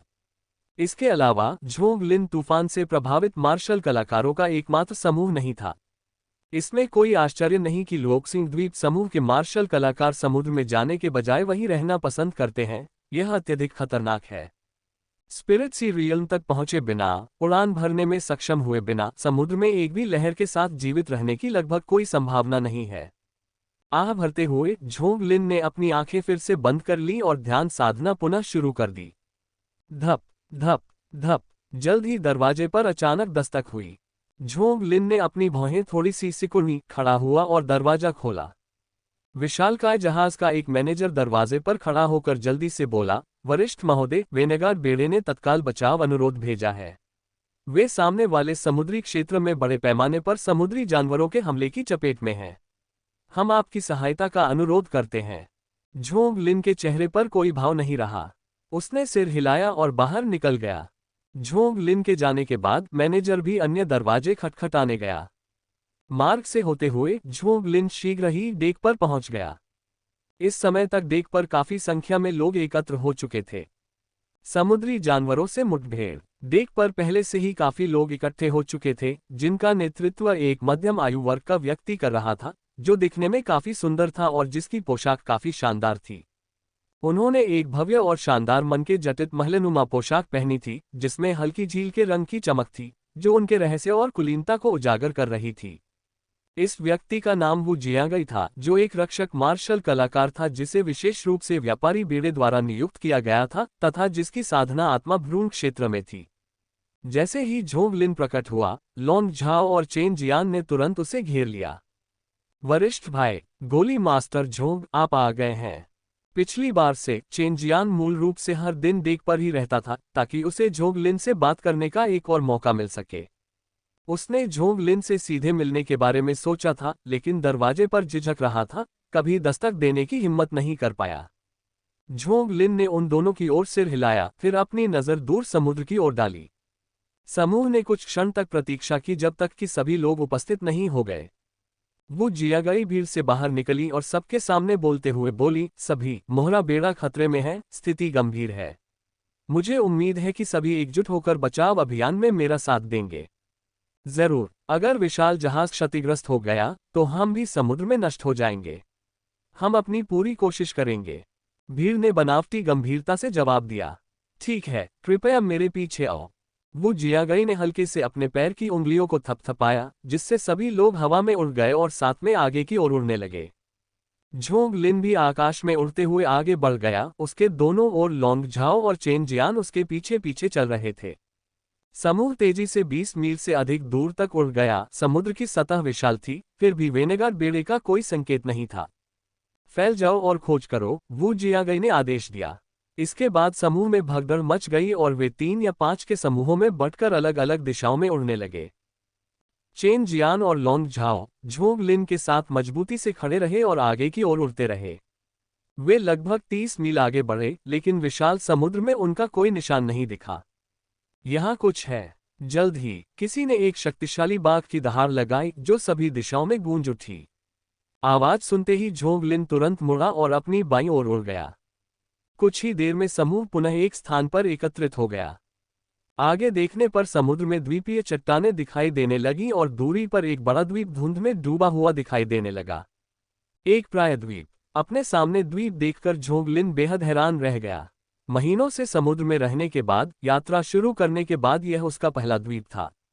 उधर देखो। इसे खोजने वाले प्रथम मार्शल कलाकार के निर्देश पर चलते हुए उन्होंने चट्टानों के समूह के बीच एक युद्धपोत को मंडराते देखा, जो आंशिक रूप से धुंध से ढका हुआ था तथा स्पष्ट रूप से दिखाई नहीं दे रहा था। समूह जल्दी से उड़कर ऊपर गया और इससे पहले कि वे करीब पहुंचते, खून की तेज गंध हवा में फैल गई। इस क्षण आखिरकार सभी ने युद्धपोत की हालत देखी। पूरा जहाज दो टुकड़ों में टूट गया था, एक हिस्सा नुकीला निकला हुआ था और दूसरा समुद्र में डूब गया था। युद्धपोत पर चारों ओर खून के धब्बे थे, चारों ओर लाशें बिखरी थीं और समुद्र लाल हो गया था। सभी ने देखा कि शव इतने टूटे हुए थे कि पहचानना मुश्किल था। मृतक भयभीत लग रहे थे, मानो उन्हें किसी ने काट लिया हो तथा उन्हें बहुत दर्द हो रहा हो। दृश्य अत्यंत दुखद था। वो जिया गई की अभिव्यक्ति बदल गई। वह जोर से चिल्लाया, सभी सावधान रहें, समुद्र के नीचे समुद्री जानवर हो सकते हैं। जैसे ही उसके शब्द निकले, समुद्र से अचानक एक लाल रोशनी फूट पड़ी, जिसका लक्ष्य सीधे पानी की सतह के सबसे निकट खड़े मार्शल कलाकार पर था। एक झटके के साथ, एक स्पष्ट ध्वनि और चीख के साथ, मार्शल कलाकार के पेट को सीधे छेद दिया गया। फिर एक विशाल बल उसे समुद्र में खींचने के लिए आया। पुराना तीसरा। भीड़ में घनी दाढ़ी वाला एक लंबा चौड़ा आदमी फटी आंखों से अपने सामने के दृश्य को देख रहा था। गुस्से से दहाड़ा और अपना लंबा चाकू निकाला। चाकू की रोशनी तेज थी, जो लाल बत्ती पर वार कर रही थी। यह विशालकाय व्यक्ति स्पिरिट सी रियल में था और उसने अपनी पूरी ताकत से प्रहार किया, लेकिन दुर्भाग्यवश इससे लाल प्रकाश पार नहीं हुआ, केवल उसकी गति थोड़ी धीमी हो गई। तभी सभी को स्पष्ट रूप से दिखाई दिया कि यह कोई लाल रोशनी नहीं थी, बल्कि एक लंबी जीप थी जो किसी नुकीली कील जैसी थी। जीप पर आक्रमण के कारण गहराई में छिपा समुद्री जानवर सतह पर आ गया। ये समुद्री जानवर बहुत बड़ा था और सबसे महत्वपूर्ण बात यह थी कि यह देखने में बहुत विचित्र था। इसका ऊपरी शरीर केकड़े जैसा था और निचला शरीर समुद्री सांप जैसा। उसके सिर पर आंखों की 3 पंक्तियां थीं, कुल 6, बड़ी, उभरी हुई, लगातार हिलती हुई, असाधारण रूप से डरावनी। इसकी त्वचा कठोर कवच थी, जो कांटों से ढकी हुई थी। 2 विशाल केकड़े के पंजे सूर्य के प्रकाश में धुंधली आबनूस रोशनी में चमक रहे थे, जो डरावने और शक्तिशाली थे। निचला शरीर काले भूरे रंग के सांप की पूंछ जैसा था, जो लगातार हिलता रहता था। इस समुद्री जानवर के मुंह से जीभ बाहर निकली, जो सीधे उस मार्शल कलाकार के पेट में घुस गई। बड़े भाई, मुझे बचाओ! मार्शल कलाकार ने दर्द भरी चीख निकाली। उसके मुंह से लगातार भय के कारण विनती निकल रही थी, लेकिन बचाव समय पर नहीं आया। अजीब समुद्री जानवर ने अपने विशाल केकड़े के चिमटे को सीधे ऊपर उठाकर वार कर दिया। पफ! एक धीमी सी आवाज के साथ मार्शल कलाकार का शरीर तुरंत 2 टुकड़ों में कट गया, मांस उड़ने लगा। आह! इसके तुरंत बाद पीड़ा की चीखें सुनाई देने लगीं। यद्यपि यह व्यक्ति आत्मा सागर क्षेत्र में था तथा उसका शरीर 2 भागों में विभाजित था, फिर भी वह तुरंत नहीं मरा, बल्कि लगातार दर्द से चीखता रहा। लेकिन चीखें ज्यादा देर तक नहीं रुकी, क्योंकि केकड़े का चिमटा फिर से ऊपर उठा और जोर से नीचे गिरा। इस प्रकार चीखें अचानक बंद हो गईं। भीड़ भयभीत थी, उसकी सांसें अटकी हुई थीं। तीसरे भाई, आह! तुम्हारा बदला लेने के लिए मरना होगा। दाढ़ी वाले व्यक्ति ने अपने तीसरे भाई की दुखद स्थिति को देखा। उसकी आंखें फटी हुई थीं। उसने अपना लंबा चाकू हवा में घुमाया। कई दर्जन फीट लंबी तलवार की एक पट्टियां समुद्री जानवर की सांप की पूंछ की ओर वार कर रही थीं। लंबी सांप की पूंछ पर तुरंत ही ब्लेड का निशान बन गया। बड़े बड़े सांप के शल्क हर जगह उड़ रहे थे। गर्जन! समुद्री जानवर दर्द से कराह उठा और अमानवीय चीख निकालने लगा। सब लोग एक साथ हमला करो, इस जीव को मार डालो। वू जियागई ने भीड़ का निरीक्षण किया और ऊंची आवाज में आदेश जारी किए। उसी समय वू जियागई ने अपनी आस्तीनें हिलाई, मुट्ठी भींची और मुट्ठी की मुहर लगा दी। टकराना! विशाल मुट्ठी के बल ने समुद्री जानवर की सांप की पूंछ पर प्रहार किया। सांप के शल्कों का एक और बड़ा क्षेत्र फट गया और बिखर गया। आसपास के मार्शल कलाकारों ने ये देखा कि आत्मा सागर क्षेत्र में भी कोई इस समुद्री जानवर को नुकसान पहुंचा सकता है, इसलिए वे प्रोत्साहित हुए और अभिनय करने लगे। प्रत्येक ने अपना कौशल दिखाया। दृश्य जीवंत हो गया। गर्जन। वह विचित्र समुद्री जानवर दहाड़ने लगा, अपने दो केकड़े जैसे पंजे ऊपर उठाकर हवा को हिलाकर अपनी भयानक क्रूरता का प्रदर्शन करने लगा। बायां केकड़ा चिमटा आगे की ओर टूट गया। एक स्पिरिट सीरियल मार्शल कलाकार को ऐसा लगा जैसे किसी ने जोरदार प्रहार किया हो। खून थूकते हुए वह पीछे की ओर उड़ गया। दाहिना चिमटा हवा में झंझनाता हुआ चाकुओं, भालों, तलवारों और फरसे के सभी हमलों को दूर धकेल दिया गया। अराजकता फैल गई। इसके तुरंत बाद सांप की पूंछ मुड़ी और फिर ऊपर उछल गई।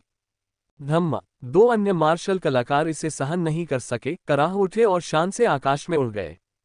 नायकों पर प्रहार करते हुए झोंग लिन के पास खड़े होकर चेन जियान दृश्य से गहराई से प्रभावित होकर बोला, अच्छा नहीं है, इस समुद्री जानवर के पास आत्मा भ्रूण क्षेत्र में युद्ध शक्ति है, बहुत दुर्जय शरीर है। झोंग लिन अपने हाथों को पीठ के पीछे करके खड़ा था, उसकी निगाहें ठंडी थीं, वह बस आगे बढ़कर हमला करने ही वाला था।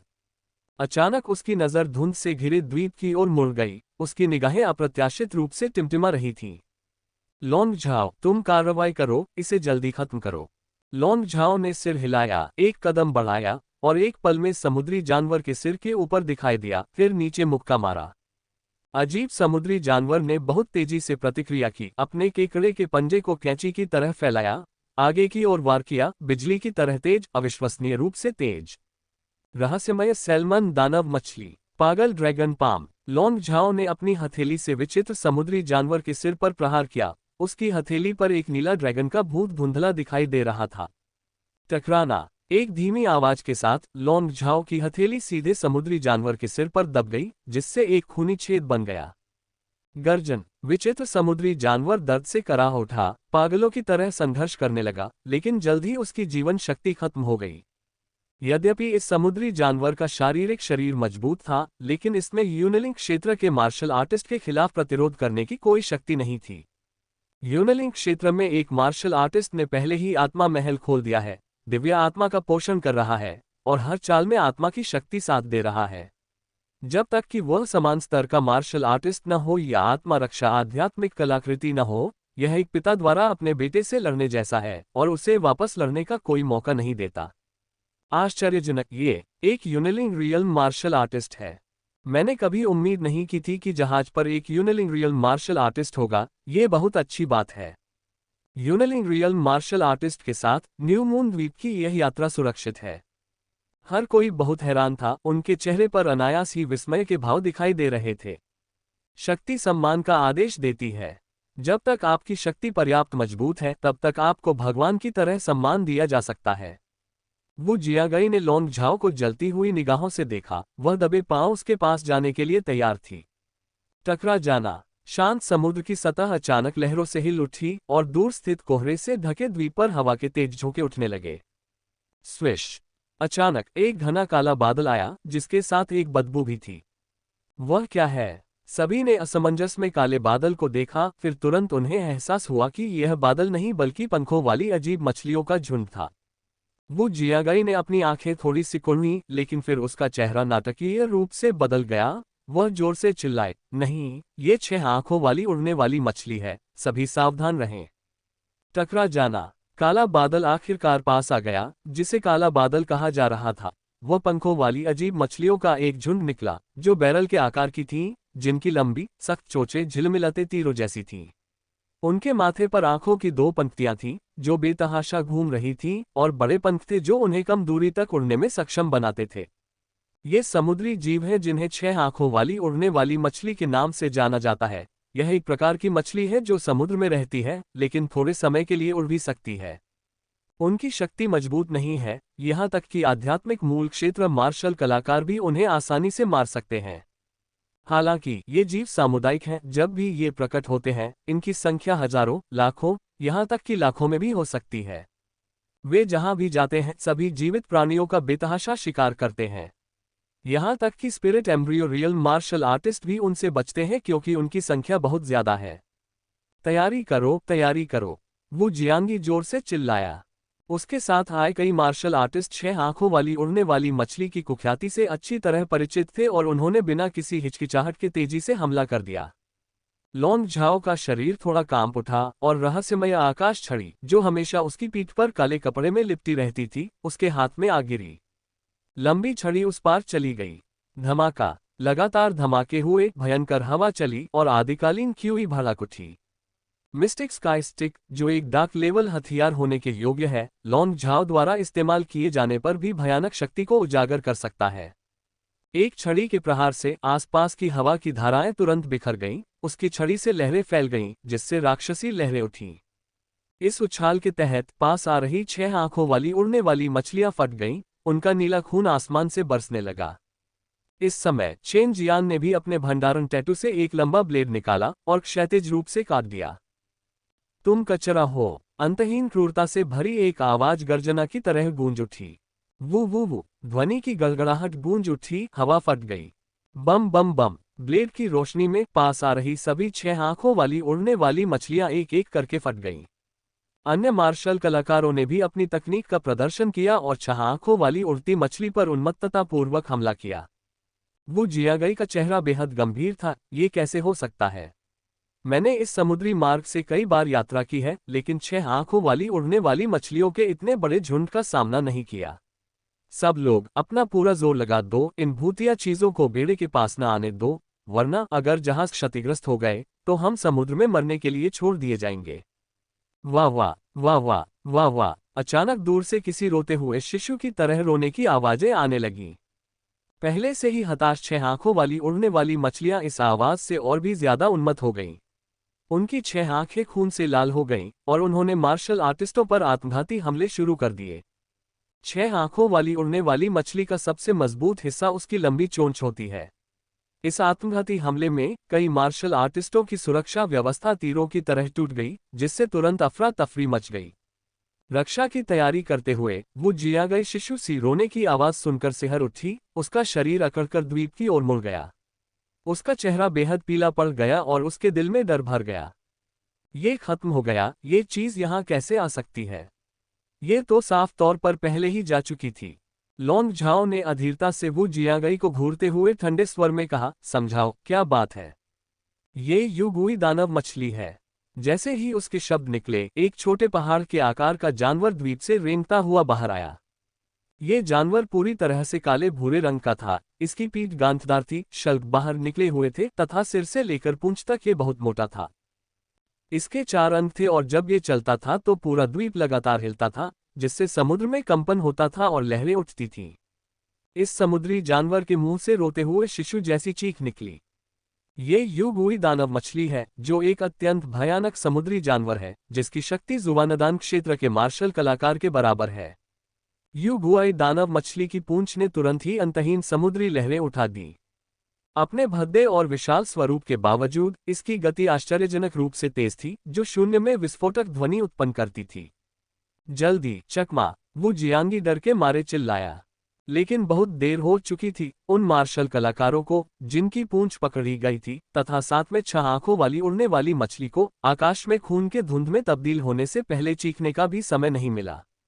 स्विश! फिर से विशाल पूंछ ने झपट्टा मारा। एक विशाल गर्जना अचानक पूरे महासागर में गूंज उठी, इस बार लॉन्ग झाओ को निशाना बनाकर। धत्तेरी की! लॉन्ग झाओ गुस्से से दहाड़ा, लेकिन वह जल्दी से मिस्टिक स्काई स्टिक को उठाने में सफल रहा, जिसके प्रहार से वह पीछे की ओर उड़ गया। Crack crash! पूंछ के प्रभाव से लॉन्ग झाओ को अपने पूरे शरीर में तीव्र दर्द महसूस हुआ, उसकी हड्डियों से चटकने की आवाजें आ रही थीं। लगभग हवा में ही फट गया। वाह वाह! युगुई राक्षस मछली ने कुछ मनोरंजक चीज देख ली थी। अपने 4 अंगों से शक्तिशाली ढंग से खींचते हुए उसका शरीर शून्य की परतों को तोड़ता हुआ सीधे लॉन्ग झाओ पर झपटा। उसका विशाल मुंह मेढक के मुंह की तरह उसे पूरा निगलने के इरादे से चौड़ा हो गया। घृणित जानवर! इसी समय अचानक एक स्पष्ट आवाज गूंजी। एक क्षण में ही दुनिया शांत हो गई, केवल ये धीमी आवाज आकाश में गूंज रही थी। गड़गड़ाहट! झोंग लिन अचानक लॉन्ग झाओ के सामने प्रकट हुआ, उसकी आस्तीन फड़फड़ा रही थी और उसने जो हाथ पीछे रखा था वह अचानक आगे बढ़ गया। उसकी 5 उंगलियां मुट्ठी की मुहर बना रही थीं, हिंसक रूप से नीचे गिर रही थीं। झोंग लिन ने बहुत पहले ही इस द्वीप पर एक अत्यंत शक्तिशाली आभा को महसूस कर लिया था। यही कारण था कि उसने लॉन्ग झाओ को पहले के अजीब समुद्री जानवर के खिलाफ कार्रवाई करने के लिए कहा था। अप्रत्याशित रूप से यह एक भयानक समुद्री जानवर निकला, जो जुबानदान क्षेत्र की इकाई के समान था। मांस की गोली! जैसे ही झोंग लिन की पांचों उंगलियां खुली, ऐसा लगा जैसे उसकी हथेली में कोई पहिया घूम रहा हो। 5 रंग, 5 तत्व, 5 तत्वों का घूर्णन। जैसे ही झोंग लिन ने मुक्का मारा, एक विशाल चक्र का निशान उभरा, जो स्वर्ग और पृथ्वी के बीच विशाल आदिम क्यूई द्वारा आगे की ओर धकेला गया और कुचलते हुए आगे की ओर लुढ़का। ये 5 तत्वों का घूर्णन पहले से ही काफी भिन्न था। यह अधिक चुस्त, अधिक सघन और अधिक प्रभावशाली था। मुट्ठी की मुहर के भीतर न केवल आध्यात्मिक उत्पत्ति प्रसारित होती थी, बल्कि विभिन्न एक्यूपंक्चर बिंदुओं से क्यूई रक्त की शक्ति भी मिश्रित होती थी, जिससे संपूर्ण चक्र मुहर पर एक हल्का रक्त लाल रंग छा जाता था, जो सूक्ष्म रूप से हृदय को झकझोर देता था। दूर से देख रहे मार्शल कलाकारों को केवल यह महसूस हुआ कि उनकी आत्मा और इच्छाशक्ति एक जबरदस्त मुट्ठी के इरादे से घिर गई है, जैसे कि एक महान सूर्य समुद्र के ऊपर उगाया हो। चक्र मुहर द्वारा खींचे गए स्वर्ग और पृथ्वी सार क्यूई के भीतर प्रत्येक घुमाव के साथ हर किसी का मन कांप उठा, मानो उनका पूरा अस्तित्व एक विशाल पर्वत के दमन के अधीन था। मानसिक दबाव अकल्पनीय था। क्या यही मुट्ठी के इरादे का सार है? इतना शक्तिशाली व्यक्ति मुट्ठी के इरादे को इतनी गहराई से समझकर कैसे प्रकट हो सकता है? वो जियागई आध्यात्मिक रूप से हिल गया। इस भयानक मौके के सामने उसका मन घुटने टेकने को हुआ। उसके आसपास निम्न स्तर के मार्शल कलाकार पहले से ही पीले चेहरे वाले, कांपते हुए, लगभग भय से भाग रहे थे। जहां तक 6 आंखों वाली उड़ने वाली मछलियों का सवाल है, वे बहुत पहले ही भयानक मुट्ठी के दबाव में सड़े हुए मांस के टुकड़ों में फट चुकी थीं और पानी की गहराई में गिर रही थीं। गड़गड़ाहट। जिस क्षण विशाल पहिया सील भूमि कई मील तक फैली हवा में विस्फोट हो गया और वह भारी दबाव के कारण गायब हो गई। स्पेक्टर सैल्मन दानव मछली पर केंद्रित कई मील के भीतर का क्षेत्र एक निर्वात क्षेत्र में बदल गया प्रतीत हो रहा था। वाह वाह! स्पेक्टर सैल्मन दानव मछली ने भी आतंक को महसूस किया, अपना मेढक जैसा मुंह खोला और एक अजीब चीख निकाली। मरना, टकराना। अचानक रक्त की एक चमकती हुई रोशनी दिखाई दी। इस मुट्ठी भर मुहर के प्रकट होते ही समय और स्थान अचानक स्थिर हो गए। सभी रंग, प्रकाश, गंध, ध्वनि आदि ने अपनी रंगत खो दी। वे विचारहीन हो गए, दृष्टिहीन हो गए, श्रवण की दुनिया से रहित हो गए, विचार मानो अस्तित्वहीन हो गए। यहाँ तक कि दूर से देख रहे लोग भी क्षण भर के लिए एक अकल्पनीय स्थिति में मंत्रमुग्ध हो गए, मानो सब कुछ घूमना बंद हो गया हो। जब सबने अपनी आंखें खोली तो दुनिया में सन्नाटा छा गया। शून्य में केवल एक लंबी आकृति ऊपर खड़ी थी, जो एक शाश्वत दिव्य सत्ता जैसी लग रही थी। और वह भयावह भूतिया सैल्मन दानव मछली बहुत पहले ही सड़े हुए मांस के ढेर में बदल चुकी थी, बेजान। स्पेक्टर सैल्मन दानव मछली की मृत्यु के साथ शेष 6 आंखों वाली उड़ने वाली मछलियां भयभीत होकर समुद्र में कूद गईं और गायब हो गईं। झोंग लिन ने अपना दाहिना हाथ लहराया और स्पेक्टर सैल्मन दानव मछली का विशाल शरीर सीधे भंडारण कंगन में संग्रहित हो गया। ज्वानदान क्षेत्र से प्रतिद्वंद्वी एक समुद्री जानवर एक खजाना था, यहाँ तक कि यदि इसका प्रयोग कीमिया में भी किया जाए तो ये शक्तिशाली आत्मा की गोलियां बना सकता था। आगे बढ़ते हुए वह सीधे विशाल पहिए के पास लौट आया। सर, क्या आप जानते हैं कि... सर, एक मार्शल कलाकार झोंग लिन के प्रस्थान की दिशा की ओर देखते हुए वो जियागई से फुसफुसाया। वह, लगता है उसका नाम झोंग लिन है। वो जियागई ने भी झोंग लिन के सिलहूट को देखा। उसके दिल में एक अवर्णनीय भावना, गर्मजोशी की लहर थी। तभी मार्शल कलाकारों ने राहत की सांस लेने का साहस किया और एक दूसरे की ओर इस भावना से देखा कि वे किसी आपदा से बच गए हैं।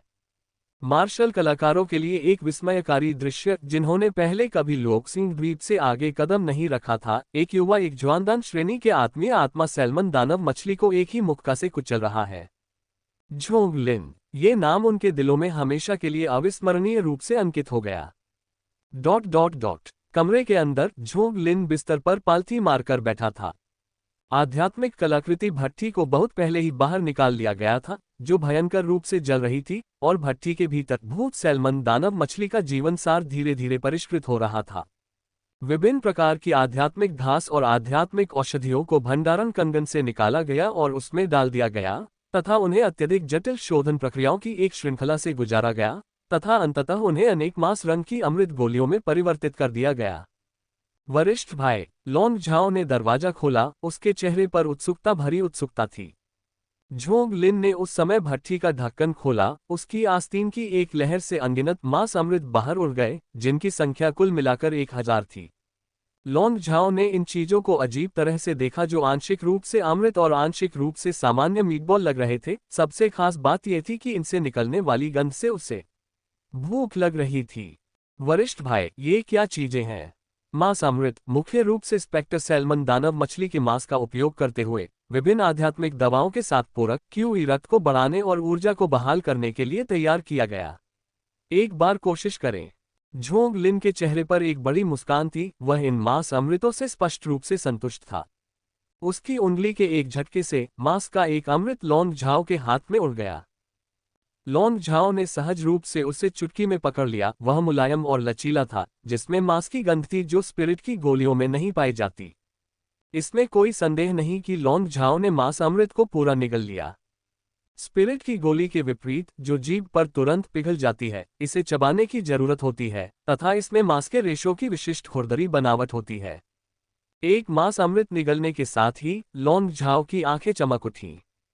स्वादिष्ट, कुछ उस औषधीय भोजन जैसा जो मेरे गुरु ने प्रसवोत्तर काल में मेरे लिए पकाया था। वाह, कितना शक्तिशाली क्यूई रक्त! इससे पहले कि वह बोलना समाप्त कर पाता, लॉन्ग झाओ ने अपने पेट से क्यूई रक्त का एक विशाल बल महसूस किया, जैसे कि अचानक एक बांध टूट गया हो, जिससे उसका क्यूई रक्त थोड़ा बढ़ गया। उसका चेहरा लाल हो गया। ड्रैगन हाथी स्वर्ण शरीर को सक्रिय करें। झोंग लिन की कोमल आवाज उसके कानों में गूंज उठी और लॉन्ग झाओ ने सहज रूप से उसकी बात मान ली। एक हल्की सुनहरी रोशनी उसकी त्वचा पर फैल गई।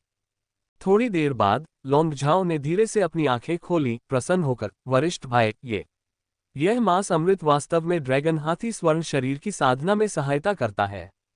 लॉन्ग झाओ ने ड्रैगन हाथी स्वर्ण शरीर की साधना 7वें स्तर तक तो कर ली थी, लेकिन 8वीं परत अभी तक हासिल नहीं हो पाई थी। उसने सफलता पाने के लिए झोंग लिन से मार्गदर्शन मांगा था और झोंग लिन ने एक सीधा तरीका बताया था।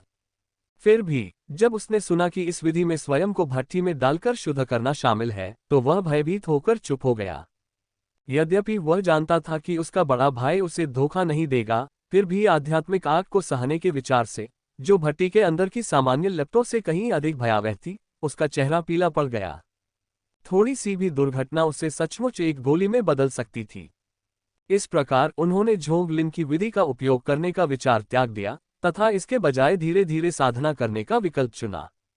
अप्रत्याशित रूप से मांस अमृत का सेवन करने से उसका स्थिर ड्रैगन हाथी स्वर्ण शरीर एक बार फिर आगे बढ़ गया, जिससे वह उत्साह से भर गया। स्वाभाविक रूप से ये स्पेक्टर सैल्मन दानव मछली जुवानादान क्षेत्र के मार्शल कलाकारों को टक्कर दे सकती है, क्योंकि इसके शरीर में अपार ऊर्जा होती है। मैंने इसकी अशुद्धियों को निकालने के लिए कीमियागिरी का इस्तेमाल किया और विभिन्न स्पिरिट ग्रास डालकर इसे एक आकार दिया। तुम्हें तो नहीं लगा कि यह सिर्फ एक मीटबॉल है ना? झोंग लिन ने हल्की सी मुस्कान के साथ टिप्पणी की। लॉन्ग झाओ ने अपना सिर खुजाते हुए जोर से प्रशंसा की। वरिष्ठ भाई के पास ईश्वरीय पराक्रम है और मैं उसकी तुलना में बौना हूं।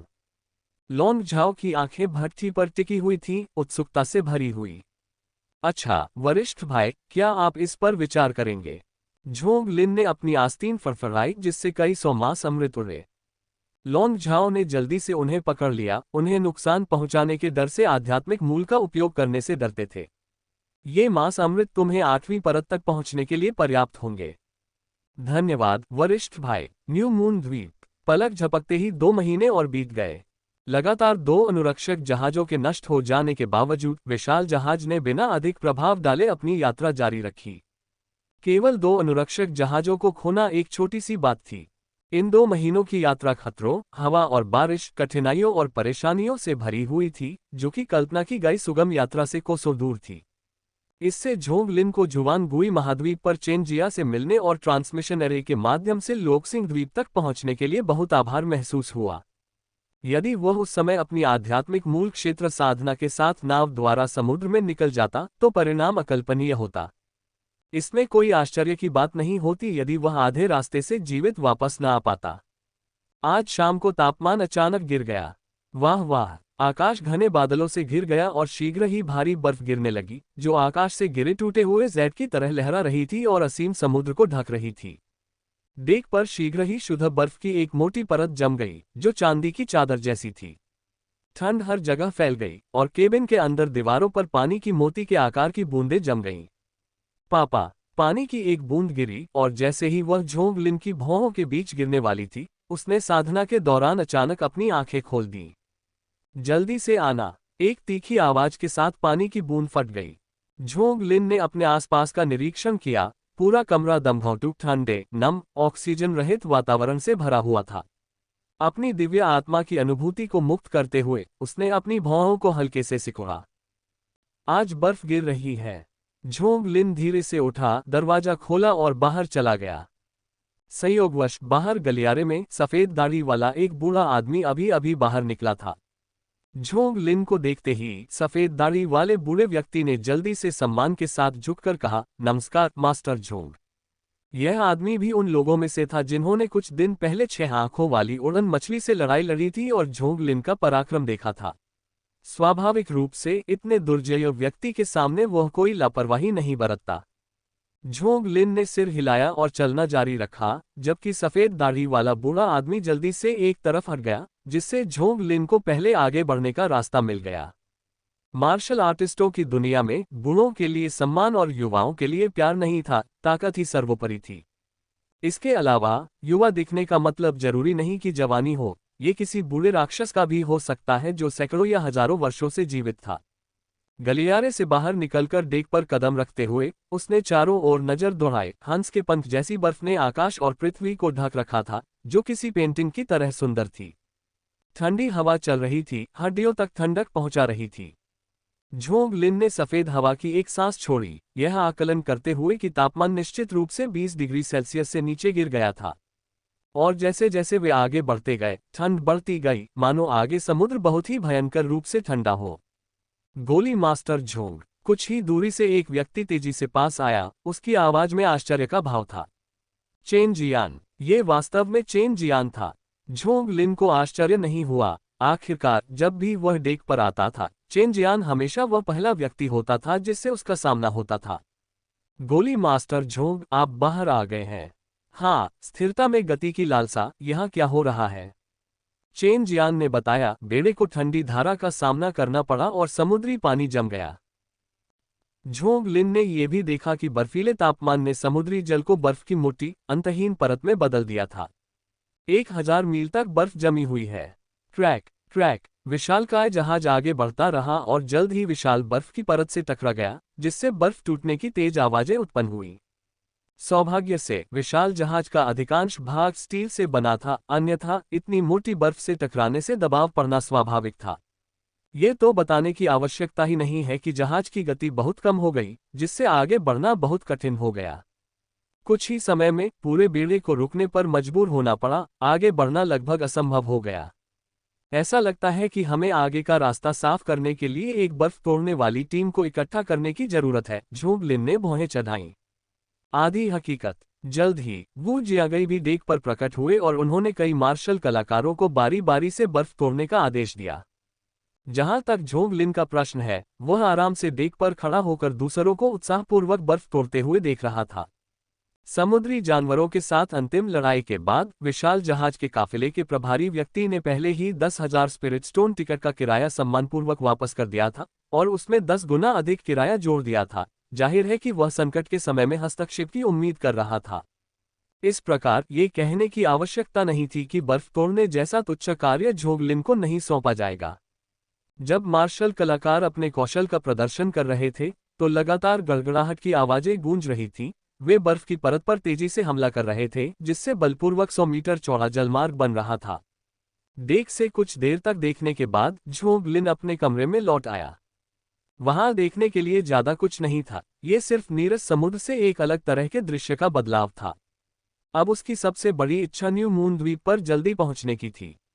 समुद्री यात्रा बेहद खतरनाक थी, जब तक वह एक जुआनदान को इकट्ठा न कर ले तब तक बाहर निकलना उचित नहीं था। झोंग लिन यहां आया था, साधना के माध्यम से अपनी सुरक्षा की भावना को बढ़ाने के लिए कड़ी मेहनत कर रहा था। अगर लोकसिंह द्वीप समूह में संसाधन इतने कम न होते तो शायद वह आगे बढ़ने से पहले जुआनदान क्षेत्र को प्राप्त करने का लक्ष्य रखता। दिन ब दिन बीतते गए। देखते ही देखते आधा महीना बीत गया। आज दोपहर वेनेगार्ड फ्लीट को कुछ अच्छी खबर मिली। वे बर्फ की परत से गुजर चुके थे। आगे समुद्र बर्फ से मुक्त था। अंततः सभी ने एक बार फिर समुद्री जल को देखा। बर्फ तोड़ने वाली टीम के लिए कठिन दिन भी समाप्त हो गए थे। विशाल जहाज हवा और लहरों पर सवार होकर बर्फ रहित समुद्र में आगे बढ़ रहा था, जिससे उसकी गति में उल्लेखनीय वृद्धि हुई। एक और महीना बीत गया और दूर से क्षितिज की एक काली रेखा दिखाई देने लगी। आधे साल तक अंतहीन समुद्र में यात्रा करने के बाद अंततः जमीन दिखाई दी। वे न्यू मून द्वीप पर पहुंच चुके थे। बड़े भाई, हम आ गए हैं। लॉन्ग झाओ का चेहरा उत्साह से भरा हुआ था जब उसने दूर स्थित न्यू मून द्वीप की ओर इशारा करते हुए कहा। झोंग लिन के चेहरे पर मुस्कान आ गई और उसने राहत की सांस ली। अंततः वे आ ही गए। समुद्र ने वास्तव में उन्हें बहुत कम सुरक्षा प्रदान की थी। जब तक उन्होंने ज्वानदान का गठन नहीं किया, उन्होंने लोकसिंग द्वीप पर कभी वापस न लौटने की कसम खाई। वह निश्चित रूप से 6 महीने की यात्रा का दोबारा अनुभव नहीं करना चाहते थे। वरिष्ठ भाई, हालांकि न्यू मून द्वीप महज एक द्वीप है, ये स्वर्गीय सागर क्षेत्र द्वारा बाहर की ओर खुला एक बंदरगाह है और एक विशाल बाजार का काम करता है। कई मार्शल आर्टिस्ट जो जल गुण साधना तकनीकों का अभ्यास करते हैं, इस बाजार में व्यापार करने, अपनी जरूरत की चीजें खरीदने और अपने खजाने बेचने आते हैं। यहाँ अगर किसी के पास पर्याप्त स्पिरिट स्टोन हो तो लगभग कुछ भी खरीदा जा सकता है। बेशक ये कुछ हद तक अतिशयोक्ति है, लेकिन कोई भी यहाँ फलते फूलते व्यापार से इनकार नहीं कर सकता। जैसे ही दूर का समुद्र तट नजर आने लगा, लांग झाओ उत्साह से चिल्लाया, चलो चलें, चलो सीधे ऊपर उड़ चलें। ठीक है। दोनों ने विशालकाय जहाज के बंदरगाह पर आने का इंतजार नहीं किया, बल्कि बंदरगाह की ओर हवाई मार्ग से चले गए। वो जियागाई ने झोंग लिन के जाते हुए रूप को देखा। उसकी आंखों में अफसोस की झलक थी, संभवतः उसे फिर कभी न देखने के विचार के कारण। हवा में उड़ते हुए झोंग लिन ने न्यू मून द्वीप की संपूर्णता को देखा। अपने सुविधाजनक स्थान से उसके सामने एक विशाल द्वीप प्रकट हुआ। ऊंचाई के कारण द्वीप के पूर्ण आकार का अनुमान लगाना असंभव था, केवल उसकी विशालता को महसूस किया जा सकता था। सबसे नजदीकी जगह एक गोदी थी, जहां अनगिनत जहाज आते जाते रहते थे। थोड़ा आगे विशाल समुद्र में अनगिनत जहाज लंगर डाले हुए थे, जो उस विशाल जहाज से भी बड़े थे जिस पर वे यात्रा कर रहे थे।